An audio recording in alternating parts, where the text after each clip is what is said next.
If you're going to be performing the Cambelt service on your Protege, I highly recommend using only genuine Mazda timing belts. You can get these online from OEM parts suppliers, from Mazda of course, and you can get them from your local dealers. Something interesting about the belts I'd like to add is that some of the OEM belts will come from different Japanese manufacturers, and the logos will be different, like Unita, Tsubakimoto, and some are made by Gates Corporation. These are all fine and there really isn't a major difference between the OEM belts. However, I will say this.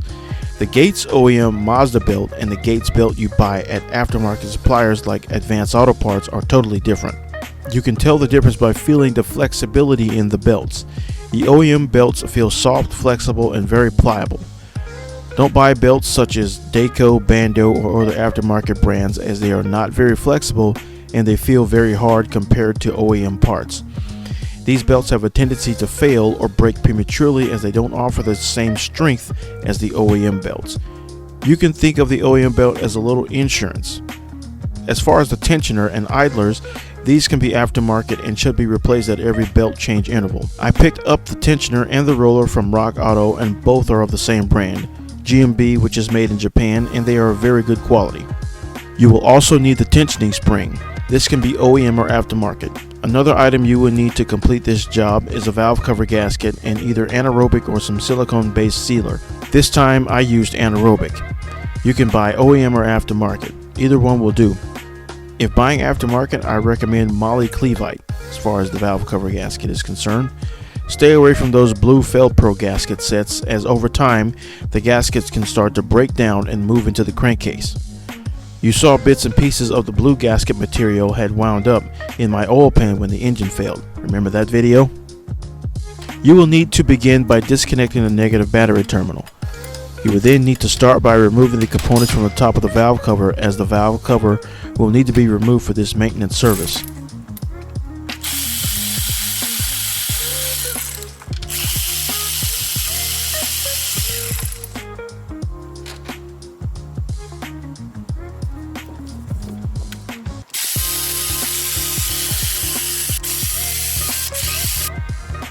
Once you get the valve cover off, the engine's camshaft will be exposed. For those of you who may be interested in doing a FSZE swap, there are two versions of this engine. The engine can be identified by its camshaft combination, which reads FSD7 FSH9. Its power output is 163 horsepower. The Mazda Speed version of this engine has the same FSH9 intake cam but features the very rare FS9P exhaust camshaft, 4-to-1 exhaust header and higher compression pistons to put out 174 horsepower. So just be aware of these specs. I wish all good luck in finding the JDM Mazda Speed version of the FSZE. It is an ultra rare part. Anyway, to align the timing marks before the belt removal, you will need to gain access to the crankshaft pulley. To do so, removal of the lower inner fender liner cover is required. Once the pulley is exposed, use a suitable ratchet and socket combination. Remove the number 1 spark plug and insert a long screwdriver to help visualize where the top dead center position of the number 1 piston should be, and rotate the engine. Once you've got the timing marks aligned, look at the back of the cam gears. You should see 2 lines in the cam gear assemblies. Align these with the edge of the cylinder head as shown here. Remove the drive belts, crank pulley, and the plastic covers that shield the timing belt. Once those are removed, the timing belt and its roller components will be exposed. This is what the old belt looks like installed. You can also see some oil residue on the engine. This is the result of the power steering pump leaking fluid onto the engine. This will all be cleaned up before reinstalling the new belt. It is not shown in this video, but another power steering pump was put on that was not leaking. Place a floor jack with a piece of wood or a rubber insulator under the oil pan of the engine to brace it from lowering. The reason for this is that you will need to remove the right engine mount and the bracket the mount is attached to.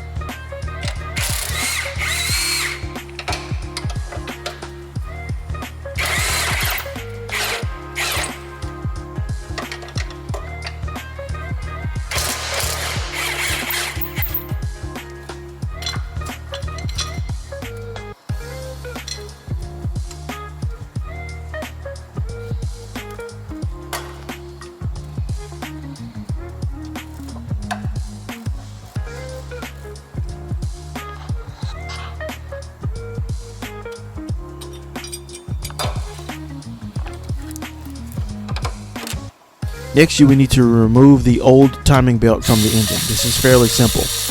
Instead of reversing the tensioner to take the tension off the belt, I like to remove it at the idler roller instead, as it seems to be a bit more effective at taking tension off the belt. Once that's done, simply slide the belt off the cam pulleys and off the crankshaft sprocket. When the belt is off, always inspect the tensioning spring. This spring is okay and can be reused, but I always replace these. If the spring is stretched, it means the tensioner was placing a lot of tension on the belt, meaning the belt is stretched to the point of breaking. Also, look out for those signs. Always take note of the condition of the idler and the tensioner pulleys.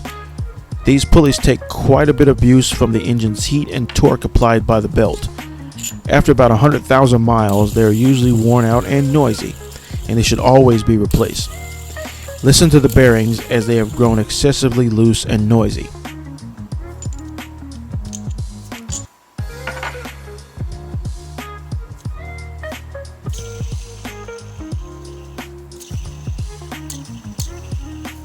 These bearings can produce a loud roaring noise when worn excessively, and if they seize, it's usually followed by the timing belt failure. Here's a close-up of the inside of the timing belt. Still looks okay here, but the outside of the belt has started to show its age though. You can see the small cracks developing in the belt's surface. Here's an image of the side of the engine after the oil from the leaking power steering pump was cleaned up. Before installing the new belt, you will need to install the new tensioning spring on the timing belt tensioner. This image shows what the spring is supposed to look like after one end is looped through the timing belt tensioner pulley. There is a stud for the other end of the spring that protrudes from the block. When installed correctly, this is what you should see. The tensioner on the Protege is automatic, meaning it uses the friction kinetics from the moving belt to rotate the pulley upward, increasing the belt tension. The spring's job is to help keep the assembly from adding too much tension and dampen any vibrations in the roller assembly. The forward idler is usually the last piece that is tightened. That is because it will contribute a small level of tension on the belt. Let's take a look at the crank timing mark. In this image, you can see the cutout in the crank sprocket. If timed correctly, the cutout should align with the notch in the water pump. If you were to align all the marks and attempt to put the belt on, the crank will usually move and the engine winds up one tooth advanced or retarded. This occurs because as you try to slip on the belt, it becomes tighter as you pull on the left or right side of the belt. The proper way is to have all the tension on the same side with the tensioner. Usually when this occurs, the engine is going to rotate in that direction when pulling the belt up over the cam gears, and will result in a crank being advanced or retarded one tooth. A trick I like to use to prevent this is retarding or advancing the crank about one tooth ahead of mounting the belt. This way, when you pull the belt to slip it over the sprockets, it will pull the crank into time. Just remember this simple rule. If the cam gears are stationary and the crank is advanced, the cams are in the retarded position. If the crank is moved towards the retard, the cams are in an advanced position. Once you get the belt onto both cams and get the tensioner and the idler pulley in, you will want to verify the timing marks are aligned properly. When the timing is correct, you should see the two marks on the back of the cam gears align with the edge of the cylinder head. The crank sprocket should look like this. Once this is verified, turn the engine over by hand twice. Bring the number 1 cylinder to top dead center and then verify that all the marks line up again. If everything aligns, the timing is complete and reassembly can follow. You can remove all 4 spark plugs to make turning the engine easier.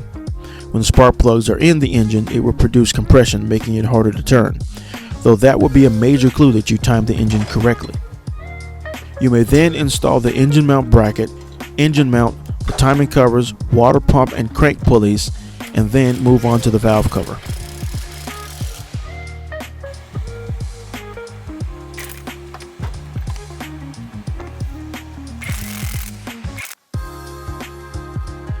Before installing a fresh gasket, take some time to clean all the oil residue from the top of the cylinder head surface. Next, take the fresh gasket and carefully place it into the valve cover's grooves. Be sure to press firmly so the gasket will seat itself and prevent leaks.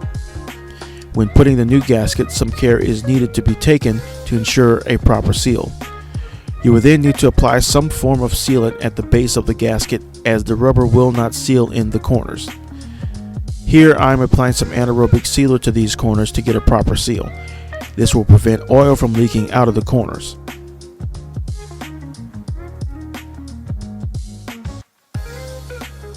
Once the cover is seated, install the fasteners and apply the proper torque specs, which for this car is about 12 to 14 Newton meters of torque. If you don't have a torque wrench, tighten by hand with a ratchet, and when you feel the tightening's resistance, add about a quarter of a turn, and that should be the equivalent of 12 Newton meters. Once all the coils, plugs, and wires are installed, crank the engine to see if it starts and listen for any unusual noises. If there are any unusual noises, shut the engine off immediately and go back and check your work before you start the engine again. If there are none, then the job is complete.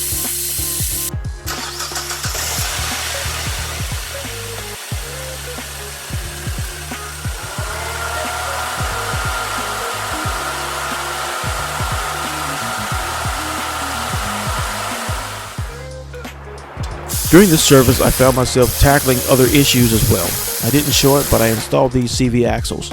These are the same axles I picked up from the salvage yard a few episodes back, and I refurbished them with new boots and grease. They replaced the other ones that were clicking and making excessive noise.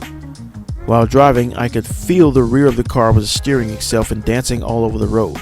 The feeling was very unnerving, and I no longer felt confident driving the car. After visually inspecting the rear suspension, I found that nearly all the rubber bushings had worn completely out.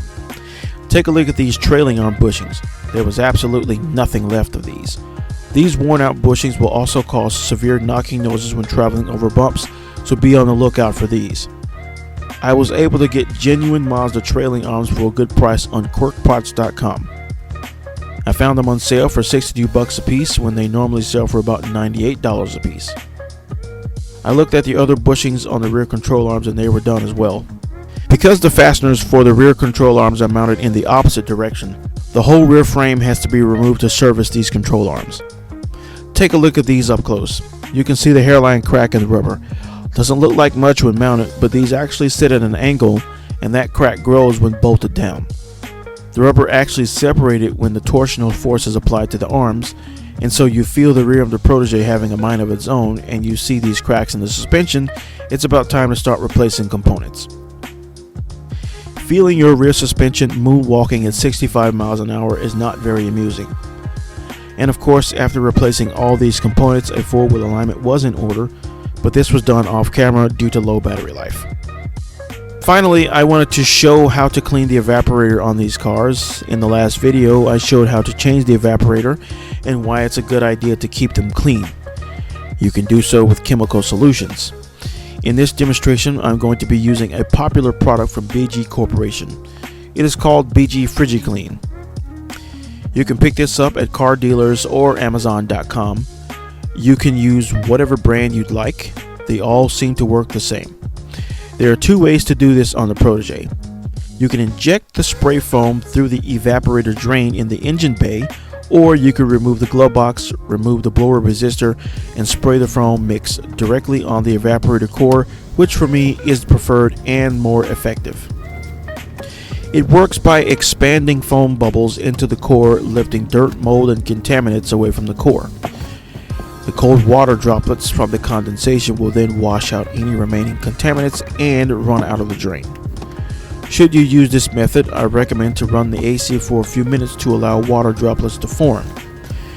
Switch the AC to fresh air mode and then turn on the blower on the lowest setting. Then spray the foam mix.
After a few minutes, you can see the foam start to drip from the drain, carrying dirt, mold, and other contaminants.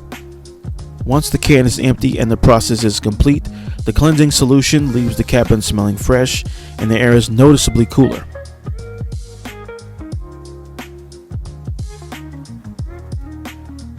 For extra freshness, I like to use these air fresheners. Now, these aren't sponsored in this video, but they sure do smell great.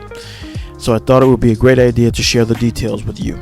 They go great with a fresh, clean evaporator, and should you use these, be sure to keep your car in shaded areas. Also, you want to make sure your car has tinted windows for longer lasting effects. Island Breeze and Fresh Lemon are my favorites of the bunch. I'd like to thank you all for watching this video. Hopefully this video shared some very good information for all of you, and it helped someone out there in Protege land. If you like what you see, like, share, and subscribe, and I will see you guys next time. Take care.